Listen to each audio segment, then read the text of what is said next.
시편 51편은 유명한 통일왕국 시대의 이스라엘의 두 번째 왕인 다윗의 회개의 시입니다. 다윗이라고 하는 사람은 하나님의 마음에 합한 사람이었습니다. 그런데 실족하여 죄를 지어서 아주 비참한 지경에 처하게 됐습니다. 그리고 아주 슬픈 상황 속에서 회개하고 생명의 구원을 얻은 사람으로 성경 가운데 나타나고 있습니다. 다윗은 성령의 감동을 받아 하나님을 향하는 그 마음의 움직임, 그 받은 은혜를 이렇게 시편에 기록하고 있습니다. 다윗은 3000년 전에 이스라엘의 왕이었지만 성경이 오늘 우리에게 주시는 것은 3000년 전에 이스라엘의 왕이 아니라 오늘 저와 여러분입니다. 다윗처럼 죄를 저지르고 죄 가운데서 헤매 있고 기쁨이 없고 즐거움이 없는 사람들에게 내가 누구인가를, 내가 어떻게 해서 구원받았는가를, 내가 어떻게 하나님의 은혜를 받고 있는가를 말씀하는 것이 바로 다윗을 통한 하나님의 말씀인 것을 기억하시기를 바랍니다. 여기에 만백성을 구원하는 은혜의 복음이 면면히 흐르고 있는 것을 보고 이 은혜 속에서 오늘 내 자신을 발견하고 내가 어떤 사람인가를 확인하고 하나님 앞에 감사하며 기뻐하며 즐거워하며 이 한 해를 살고 인생을 사실 수 있기를 바랍니다. 다윗의 구체적인 죄는 이웃의 아내와 저지른 어리석고 사악한 음란한 간음한 죄이었습니다. 뿐만 아니라 충실한 부하 우리아를 암몬 자손의 칼에 죽게 만들므로 피 흘린 죄를 저질른 사람입니다. 간음하고 살인한 죄인입니다. 저주스러운 인생입니다. 성경은 죄를 지은 값은 사망이라고 이야기합니다. 죄값은 사망이다라고 하는 사실. 그렇다면 오늘 우리는 어떻습니까? 우리를 위해서 십자가를 지신 예수 그리스도께서 말씀하십니다. 음욕을 품고 여자를 보는 자마다 간음하였다라고 말씀하고 있습니다. 그 형제를 미워하는 자마다 살인하는 자니 살인하는 자마다 영생이 그 속에 있지 아니하는 것을 너희가 아는 바라라고 말씀하고 있습니다.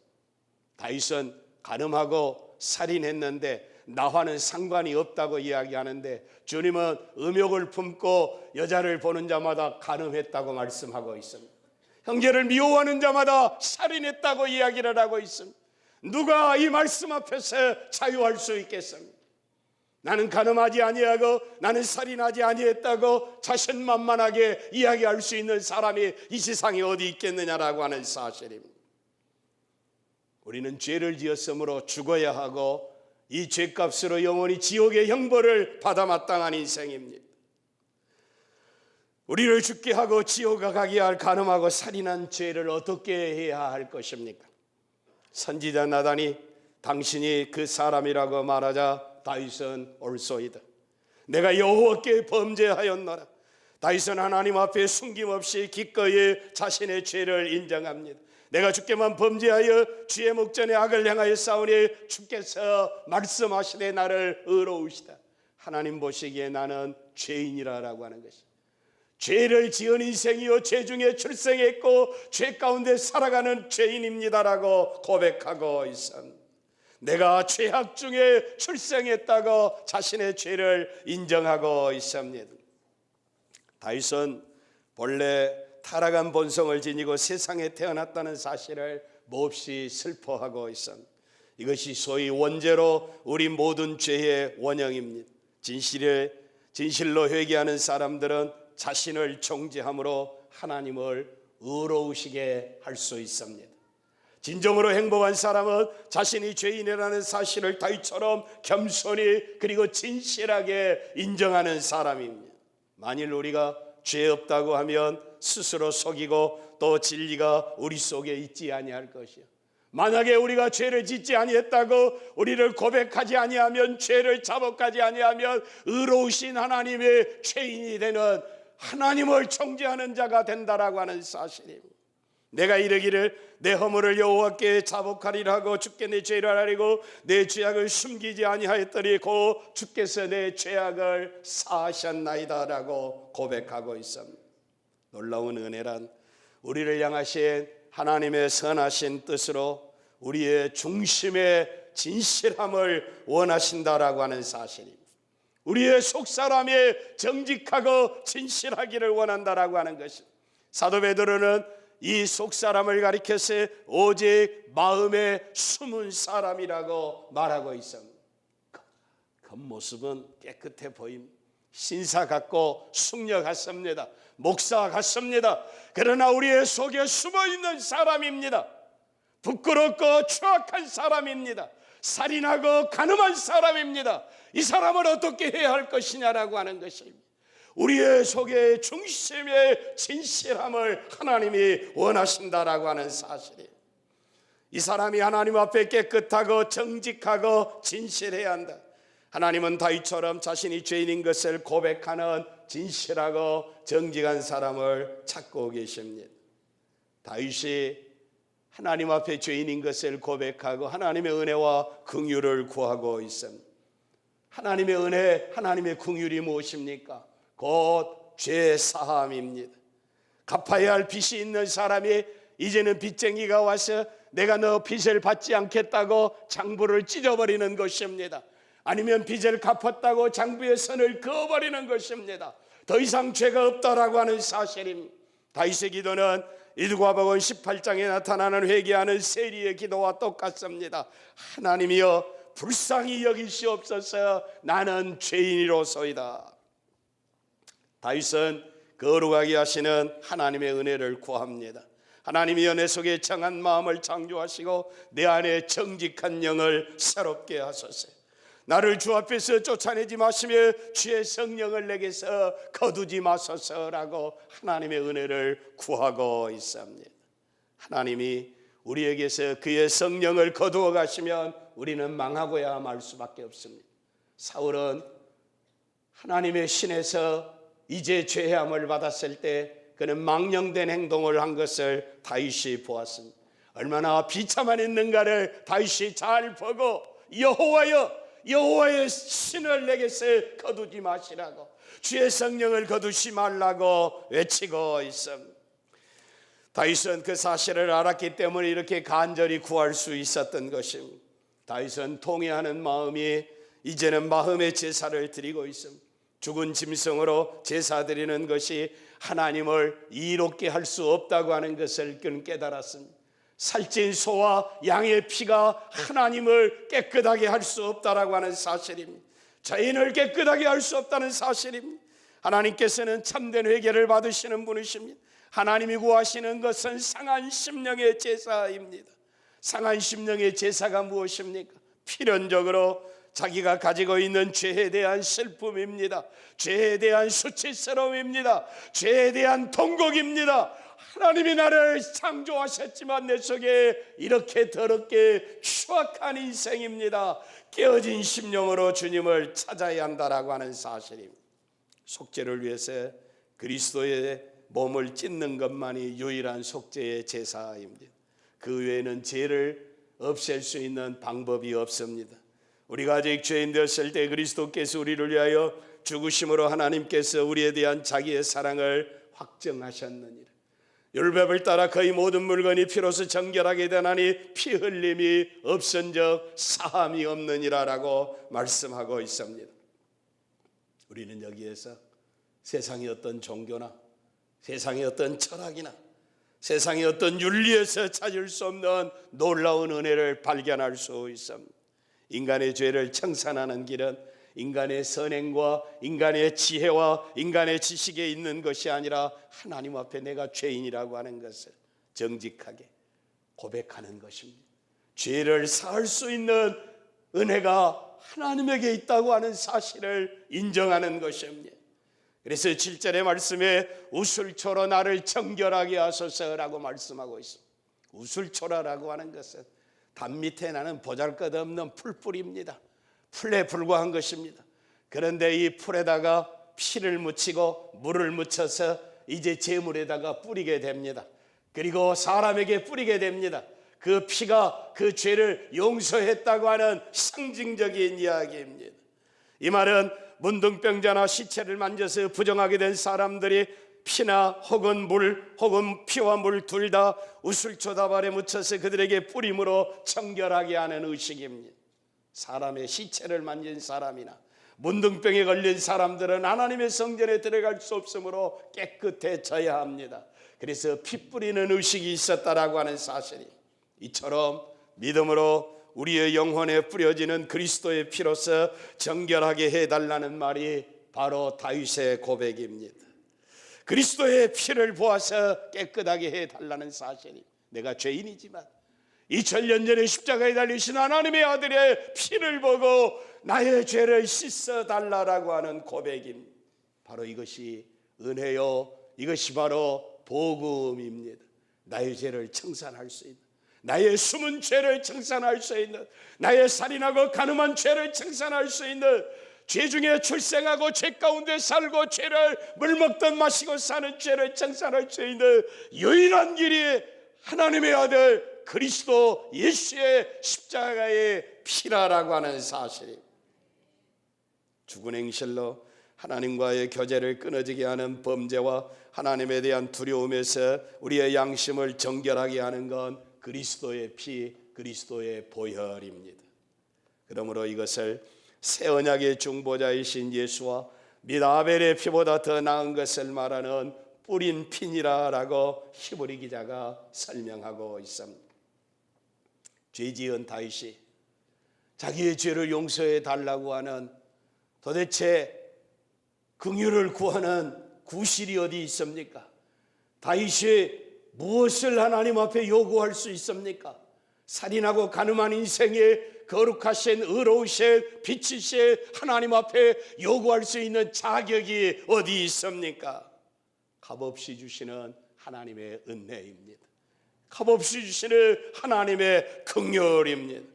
아무것도 내세울 수 없는 무자격자이지만 은혜로우신 하나님, 긍휼에 풍성하신 하나님의 그 은혜를 힘입고 용서해 달라고 구하고 있습니다.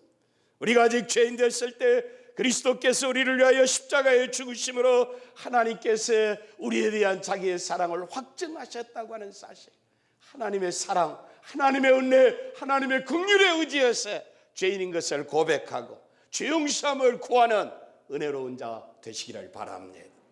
선지자 나단은 다윗이 회개하자마자 곧 그의 죄가 사하여졌다고 안심시켰습니다. 사무엘하 12장 23절에 여호와께서 당신의 죄를 사하셨나니 당신이 죽지 아니하리이다. 하나님이 용서해 주셔서 죽음에서 자유를 얻었다라고 하는 사실입니다. 이게 바로 구원의 즐거움입니다. 죄, 고통의 쓴뿌리가 제가 되면 믿음으로 이렇게 노래할 수 있습니다. 주께서 나를 지으시고 말씀하시는 충분한 평안을 누리게 하옵소서. 주의 영광을 찬양하는 자가 됐다라고 하는 사실입니다. 다윗은 거룩한 즐거움을 회복시켜 주시고 하나님의 은혜를 계속해서 내려주시기를 간구하고 있습니다. 12절입니다. 주의 구원의 즐거움을 내외 회복시켜 주시고 자원하는 심령을 주사 나를 붙드소서라고 말씀하고 있습니다. 이제는 은혜 안에서, 긍휼 안에서 더 이상 죄인이 아닙니다. 자유함을 얻었습니다. 구원받았습니다. 하나님의 자녀가 됐습니다. 생명을 얻는 자 되었다라고 하는 사실입니다. 그래서 구원의 즐거움, 죄 용서함을 받은 기쁨, 하나님의 자녀가 되니 즐거움을 회복시켜 달라고 노래하고 있습니다. 주의 구원의 즐거움을 회복시키고 하나님의 자녀는 하나님의 구원의 즐거움, 구주 하나님과 영생의 소망 안에 있는 즐거움에는 어떤 것도 참되고 견실한 즐거움으로 생각하지 않게 되는 것입니다. 깡통 하나 들고 구걸하는 어떤 거지가 있었습니다. 구걸로 먹고 사는 것이 거지입니다. 그래도 행여나 내게도 좋은 날이 있을까 싶어서 거지가 어느 날 사람들이 다 사는 로또 복권을 한 장 샀습니다. 그런데 복권을 사기는 샀는데 발표할 날짜가 남아서 이 복권을 보관을 해야 하는데 보관할 장소가 없습니다. 옷 속에다가 집에 넣자고 그러니 갈길갈길 찢어진 옷 속에서 복권이 언제 달아날지 몰라서 걱정이었습니다. 그것도 안 되고 집에다가 보관을 하려고 그러니 거지가 집도 없이 오늘은 여기 내일은 저기서 사는데 안정된 처소도 없으니까 그것도 안 될 일이고, 생각하다 못해서 거지가 자기의 평생에 함께 살아가는 깡통을 생각했습니다. 그래서 깡통 밑에다가 밥풀로 든든하게 이제 복권을 붙여 놓았습니다. 그리고 매일매일 이제 깡통 밑바닥을 바라보면서 주문을 외웠습니다. 너만 당첨되어라. 너만 당첨되어라. 이렇게 마술을 외우듯이 복권이 당첨되기를 주서 외웠습니다. 그런데 그게 웬일입니까? 발표날에 보니까 그렇게 소망하던 1등에 당첨이 된 것입니다. 거지는 너무 좋아서 어깨춤을 덩실덩실 추면서 깡통 속에 있는 몇 푼의 동전들은 걸들 떠보지도 아니하고 이제 소리 고래고래 치르면서 동네를 방황하기 시작합니다. 이리 가고 저리 가고 너무 좋아서 이제는 강가에 가서 깡통을 빙글빙글 돌리면서 소리치기 시작합니다. 이제 나도 깡통 신세에 면하게 됐다. 나도 부자다. 이 거지들아. 소리를 치기 시작했습니다. 이렇게 행복할 일이 어디 있습니까? 그래서 너무 좋아서 깡통을 빙글빙글 돌리다가 자기도 모르게 깡통을 강물 속에다 확 던져버렸습니다. 그런데 강물 속에 깡통이 떨어지는 순간 내 돈, 내 복권. 깡통은 유유히 강물 속으로 가라져 버리고 말았습니다. 이 광경을 넉넉한 사람처럼 한참 바라보다가 바닥에 침을 찍 뱉고 나가면서 다시 구걸하러 가면서 하는 이야기입니다. 이 거지 운명이 어디 가겠어? 내 팔자, 거지 팔자 어떻게 변하겠어? 라고 하는 이야기입니다. 세상 사람들은 흔히 잘못되면 운명 이야기하고 팔자 타령 이야기하고 그리고 불행의 원인을 조상 탓하고 애꿎은 부모 잘 만난 것이고 환경 탓이고 국가가 이 모양이고 세상에 돈 버는 놈들 부자 놈들 때문이라고 원망하고 불평합니다. 그래서 찾아오는 복마저 쳐버리는 경우가 얼마나 많은지 모릅니다. 이 성경에는 거지의 이야기가 의외로 많습니다. 정초부터 재수없게 무슨 거지냐 이야기하는데 성경은 나면서부터 눈뜨지 못하는 거지 바디메오가 예수 만나서 눈뜨고 횡재했습니다. 38년 동안이나 베데스다 연못 가운데서 낫기를 기다렸던 그는 분명 거지 신세였습니다. 14년 동안 이리저리 의사 찾아다니 있는 거 다 빼앗기고 낫지 못하는 혈류병 걸린 여인이 거지였습니다. 가라사 무덤 속에 살고 있는 문둥이들, 귀신 들린 사람들, 그것도 거지입니다. 사람들 사이에 살지 못하는 열 문둥이가 고침을 받는 것도 거지였습니다. 7 귀신 들린 마리아도 거지 출신입니다. 성경에는 많은 거지들이 예수 믿고 구원받는 역사가 일어나게 됩니다. 사랑하는 성도 여러분, 거지가 1등 복권에 동참해서 자기의 신세가 변화된 것보다 죄짓고 허물 많고 부끄럽고 추악하고 간음하고 살인하고 아무리 생각해보아도 천국은 소망이 없는 저와 나 같은 인생에 예수 안에서 생명을 얻은 것을 감사하시기를 바랍니다.